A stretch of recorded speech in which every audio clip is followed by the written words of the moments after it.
Got no audio. Well, hello, folks, and welcome back to another episode of Generation Red, the kettle corn of Husker Fan Podcast, where we try to be sweet. But tonight, we're probably going to be a little salty. Oh, Lord Almighty. I am your host, Ken. And I am your other host, Scott. And we are here to break down not break down, just react to what we all just watched in Minneapolis. In the Bank Stadium, if you will, the meltdown in Huntington, or meltdown in Minneapolis, I guess is a good way to put it. And we're joined by a buddy, a golfing partner, and sometimes podcaster. Second time he's been with us, first time in the studio, Mr. Luke Merrill. How you doing, bud? Hi, Mom. Hi, Mom. Oh, he's so sweet. He's so sweet. What can we say, guys? I mean, really, there's not much we can talk about other than the fact that here we are again. Holy smokes! No, I'll be okay.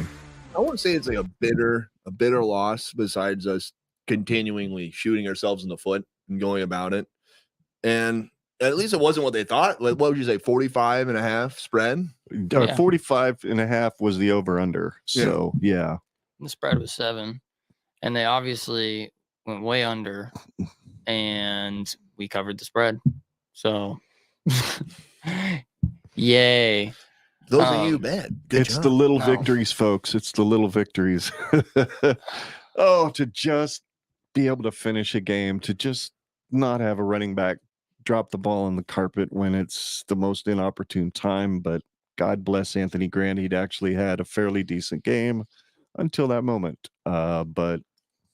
And then Malcolm Hartzog bites on that really hardcore inside move by their receiver Jackson. He makes a great catch. Kaliakmanis makes a phenomenal throw. And here we are, tied up at 10. And then what we do, turn it over again. Another fumble or another third interception by Sims. Yeah. Mm-hmm. And we turn it over again. They go right down the field and score. Kick the game-winning field goal. Of course, that's the way it's supposed to end, right? I mean, pretty good for them. They're at home. They had their nice little win. They knew they were going to go out and do it. No, it was all sold out. Screw them. And they're bought and paid for refs. Yeah. I mean, remember, there was 0. I counted them. 0 holding calls on Minnesota tonight. That's been the story of Nebraska's time in the Big Ten. And it seems to get a little ridiculous, if you want to know the truth. Because I saw Gunnarsson get tackled. It seemed a lot tonight. So even that face mask call near the end, it was like the guy was literally being pulled. He was on one leg. He's not even there holding onto the ball, not even trying to get to the ball. Doesn't even know where the ball is. And of course, his hand being out. I think the guy may have just aimed for the hand and just hope for the best. Get that extra 15. Yeah. It is what it is. I will say this. I think what I can take away from this game, besides the fact that it was at the last 5 minutes of the fourth quarter were just so excruciating. Mm-hmm. Leading up to that, the defense played well, held them to 3 points for the entirety of the game until, the mistake that shouldn't happen happened. And here we are, not with an L. Have an L. Now, was that mistake the touchdown run that should have been in, that crossed a little bit of that plane before an elbow hit the ground, or? I think that was a missed call for sure. Yeah. I mean, they missed a false start. There was just a bunch of goofy stuff to watch in that game. I kind of said, I think I alluded to this last podcast that we had when we previewed the game. I kind of had this sneaking suspicion that there was just going to be some residuals from what we've seen before, and that was exactly what we got. Mm-hmm. There were some moments where you kind of would go, okay, things are starting to move along here, and then there were moments where you're just like, what are you thinking? And and my whole thought process was, am I going to watch this game and feel like I am watching an entirely new team, an entirely new identity, an entirely new culture? Even if they don't get the win, I was at least expecting, at the very least, I would hope to see, I would say, some sort of tangible eye test difference. Right. And there were a few moments where you could look at it and go, okay, this feels like a different team. but there were plenty of moments where it felt like same shit, different day. Yeah. I had this idea in my mind that we were going to lose by anywhere from 3 to 7 points, somewhere in that margin. But I always am quick to forget how painful those losses are, regardless of how they end up. You don't just end up in a 1-score game and some side that's on the losing side doesn't end up with their heart broken, which, as you now know, it's scrolling on Twitter and that stat that just keeps haunting Husker fans as a whole is this whole like streak of losing in 1-score games. Since 2021, we are now 14-3, or we are now 3-14 in 1-score losses. In 1-score games, I should say. So Rule has his work cut out for him with this program. Yep. This is kind of, honestly, maybe I wasn't willing to fully visualize it in my own mind, but this is kind of what I expected. I expected to see sloppy offense.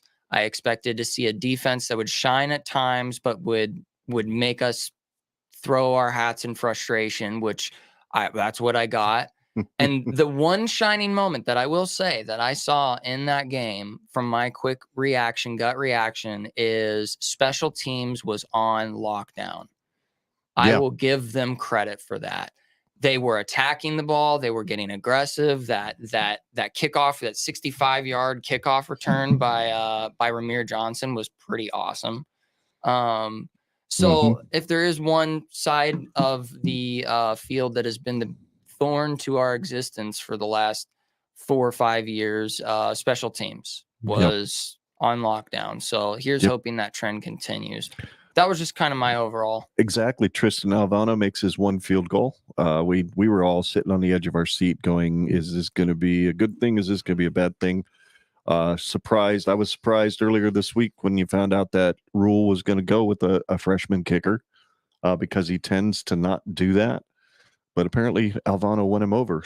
And he put it through the pipes. And I was pretty confident if we would have got inside the 30-yard line before we threw that last pick, that he would give it a good ride, get one through and get us the W. But as always happens, it's turnovers. What was it? 4-1, 5-1? Yeah, it was 4 turnovers. 4-1. 4-1. So you're not going to win a lot of football games doing that, even though we were, you noticed earlier, I hadn't even looked at it. You had the time of possession was really close. They only beat us by 40 seconds worth of TOP. So my goodness, you tried to take care of the ball. You did a good job in the second half of moving the football on them, scoring points when you could, and the defense was playing lights out until. Now, I understand it's hard to get your head behind the idea. I've got to go right back out there now. The offense was moving the ball. They just put it on the carpet. Crap, we got to go back out there again. Well, they weren't too worn out, so you can't say they were worn down. You know what? Minnesota called a better game when the game mattered.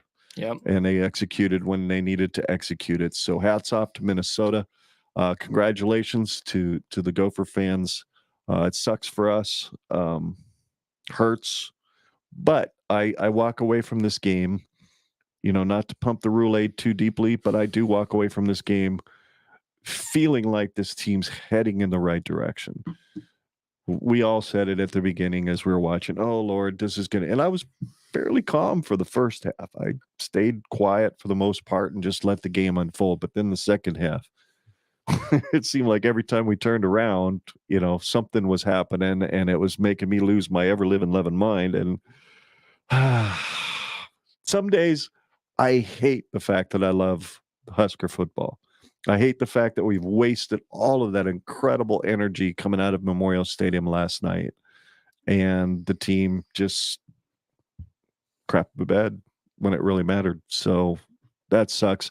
Luke, anything else on your mind you want to talk about before we kind of wrap this up? Because there's really not much to say. I'm just kind of hoping with a Thursday night game like this, we can kind of either do something at practice to try something new, or just go back right into film or something on Friday Then Saturday, if you want, watch the TCU Colorado game. If you didn't get enough of the infomercial and ads that they put on the entirety of our game, but I mean, and then you kind of just study that, because I don't know how that's going to go from there. But I feel like if we just work on just a chemistry between our quarterback and receivers, to even our offensive line, to Jeff Sims, because there's times where Jeff Sims doesn't want to. He looks like he doesn't want to run the ball like he's been doing. And every now and then he wants to try and test out receivers just so his receivers don't go out there like, oh, he's running it again. So I'm expecting hopefully a chemistry build between the team, because that's what Matt Rule's been doing. He's been saying how he wants us all together in this new team building exercises and all that. So I'm just hoping that camaraderie actually builds to something more than the idea of what Memorial Stadium had last night. Yeah, that's a good point. That's an excellent point. I'm just so despondent's not the word, just resigned. I'm kind of resigned to the fact that this is where we're at.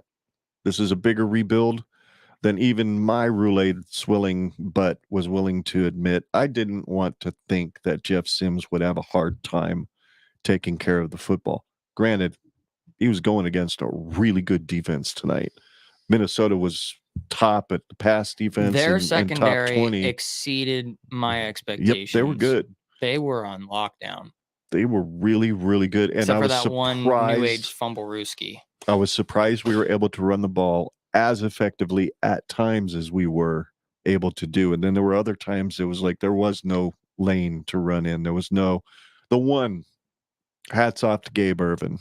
That one run where he gets hit right at the 5-yard line, bounces out of there, and 20 yards later. And I think that was the drive we either kicked a field goal or scored the touchdown on. So, or at least flip field position. That was the beauty too, is that Buschini shined tonight, had no problem putting the ball inside the 20 almost all night. So, wow. Special teams, you were dead right, Scott. Special teams was out of this world. Defense has potential to be really, really good. They just need to make their assignments. Losing T-Rob for the first 2 quarters in Boulder, that's going to be kind of rough. I just don't expect them to run much. So we'll see. We'll see what that means for us. We played pretty well after he went out of the game.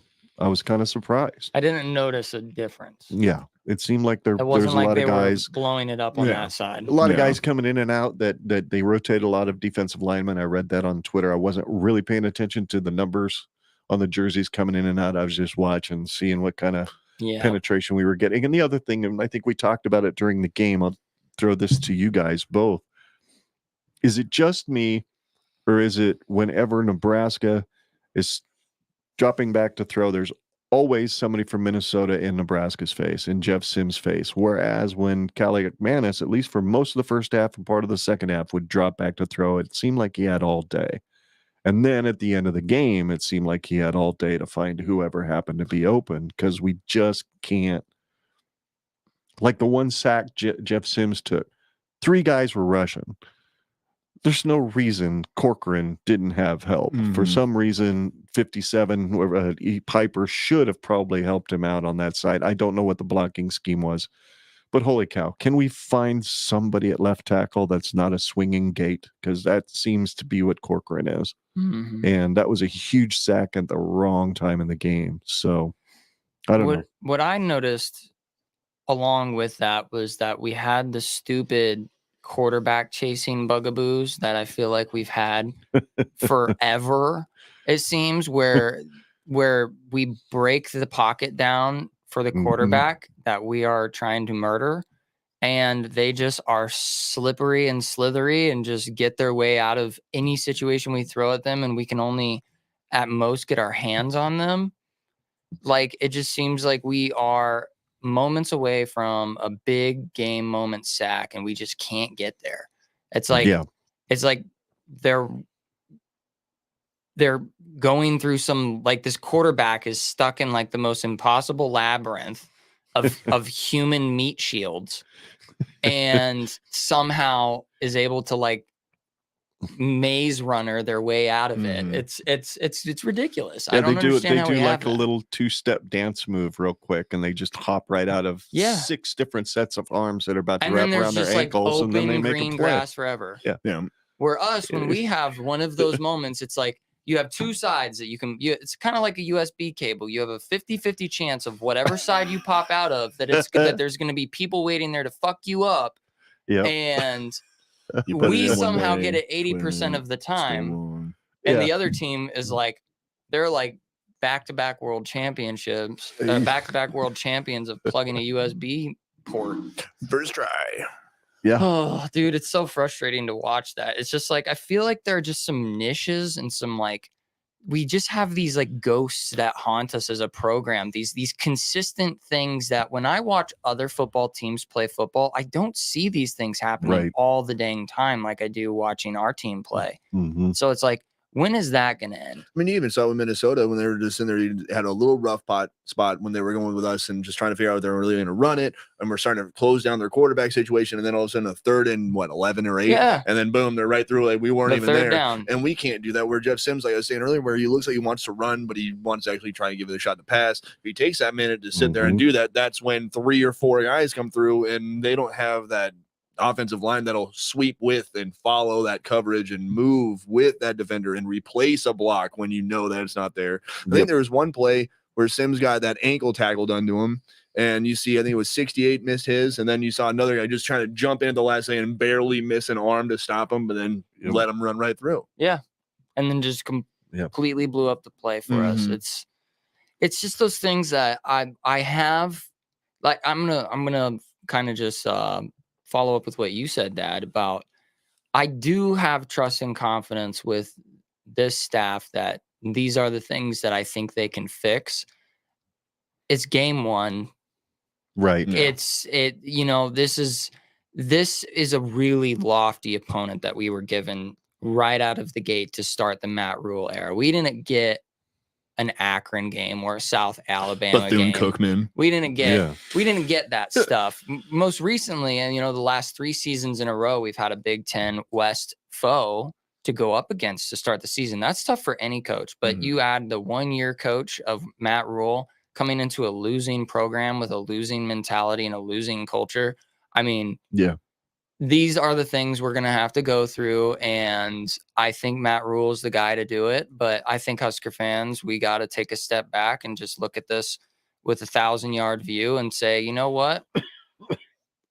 We're going for 6-6. Nobody was expecting us to beat Minnesota. And so we just need to humble ourselves and look at where we're supposed to be at according to the stats and the analytics and all the things that go into Vegas. Those algorithms. It's like they're literally designed to make you see what is most expected.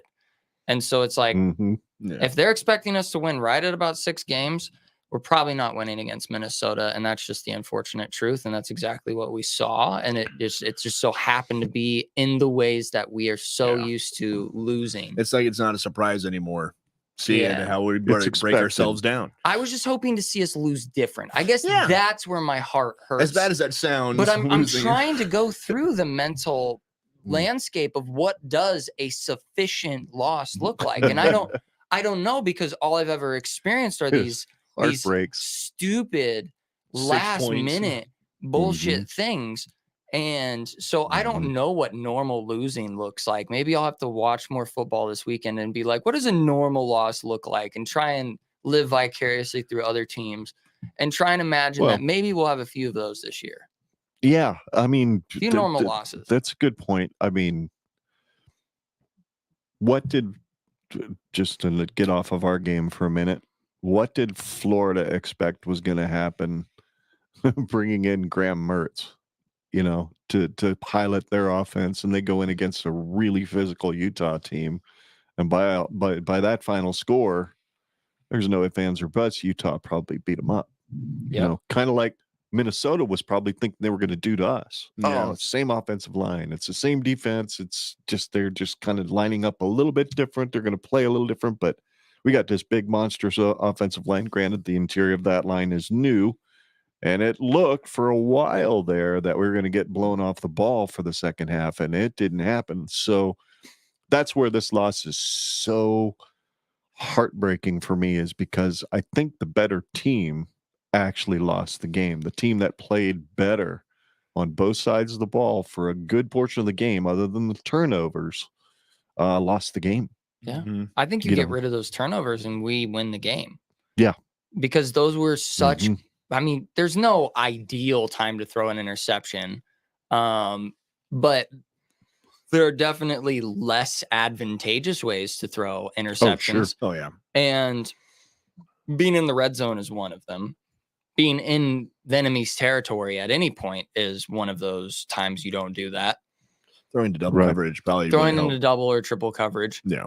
But at the same time, it's like, well, we kind of knew what we were getting with Jeff Sims. We kind of were hoping that it was this, like, you know, this spiritual revival, that somehow our program was going to get the turnover bugs out of him.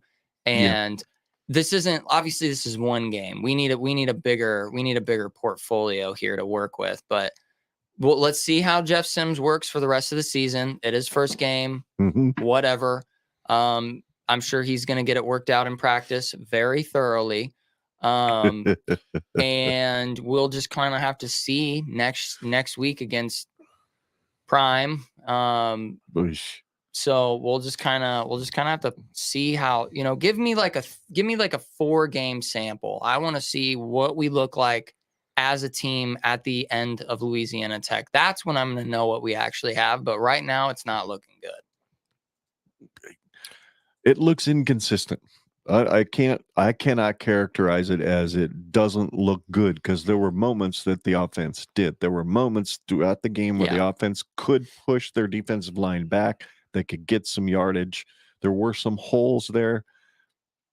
My complaint is I don't think, and again, we're not X's and O's guys, right? We're just kind of three schlubs that watch the game and kind of talking about what we saw, but I wasn't real keen on some of the play calls. Yeah. Oh yeah, no. Just you get the ball back. Why are we down in the red zone and Sat calls on first down a corner pass play and then follows it up with another pass play? It's like, dude, you have 9 yards to go.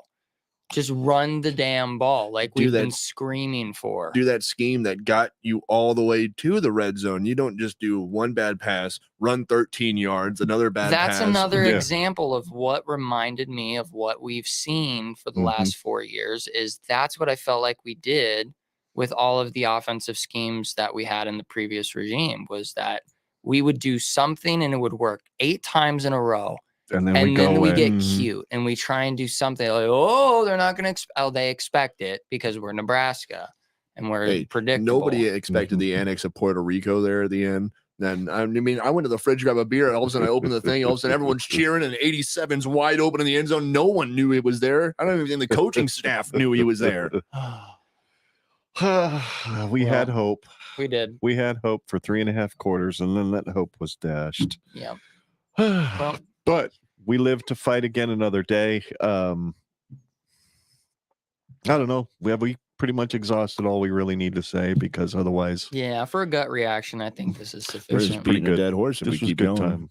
This was good. You know, I had fun watching the game. I had fun seeing a team play a different brand of football, in a sense, because there was a lot of times we had that fullback in there and he made a couple of decent blocks for either Sims or for the running back. So I took something away from that.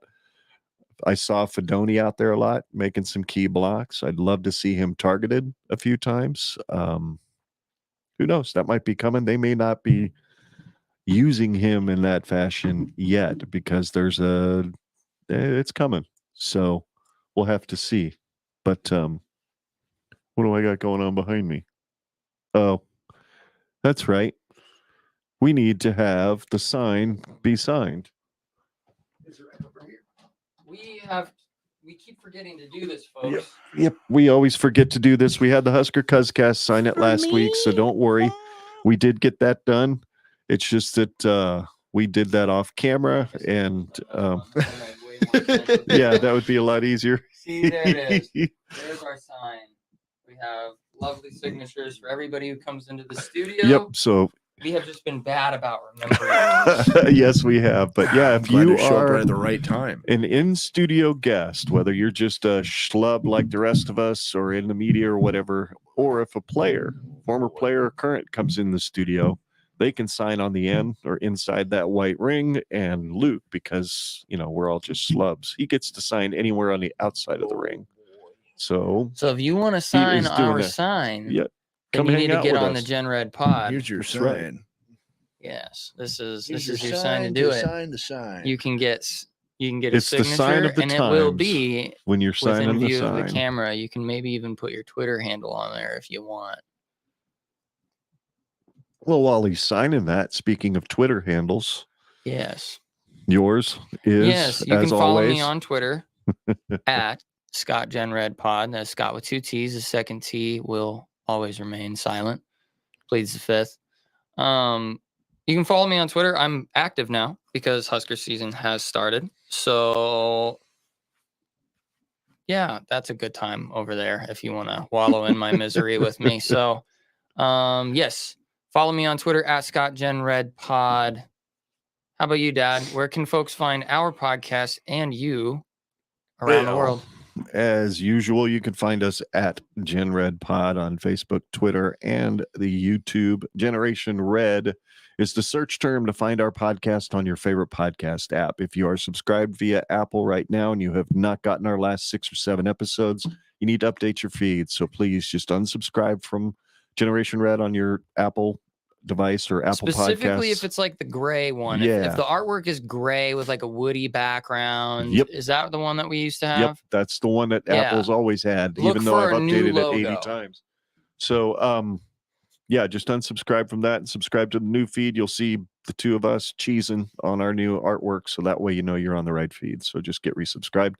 And genredpod@gmail.com is our email address if you want to reach out and touch someone. Whoa. And genredpod.com is our website, where you can find all of our social media links. You can see our YouTube videos and our past streams, as well as listen to all our past episodes of the audio show. This audio show will be available probably tomorrow morning, mid-morning, or tomorrow night. And until then, for Luke Merrill, our buddy, he's Scott, I'm Ken. Together we're Generation Red, and we're here to remind you every single week that there is no place like Nebraska, and beat the Buffaloes. Oh, not Minnesota. Well, I guess their corn also sucks, but Iowa's corn. What do they suck today? They suck. Gopher guts. They suck gopher guts. They suck when your oil filter. They suck like a cross-threaded oil filter. There we go. It took me a while to land that plane. He landed but I the got plane, it. but he got it landed. They Wow. suck Deion Sanders lost toes. That's what. No, it was corn. Ooh. Iowa's corn tastes like Deion Sanders lost toes. There we go. He came in and saved me there. That was pretty good. Yeah.